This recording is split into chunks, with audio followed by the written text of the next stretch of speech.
Here we have Mary, who wants to open the support portal. She double-clicks the support portal shortcut, and when the browser opens, she sees a web page with an error message.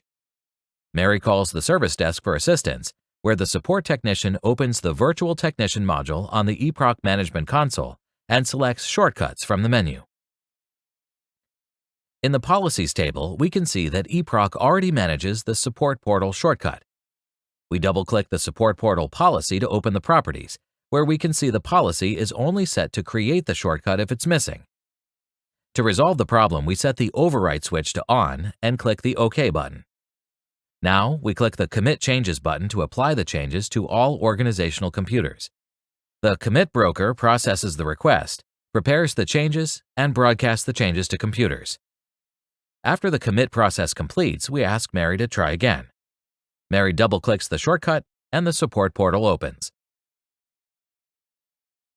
The reason eProc can resolve the problem very fast is because the unique communications framework developed by eProc allows for making changes in real time, allowing it to resolve issues immediately. This concludes our training session. If you want to learn more about our solutions, please go to our website at www.eprocsolutions.com. Thank you.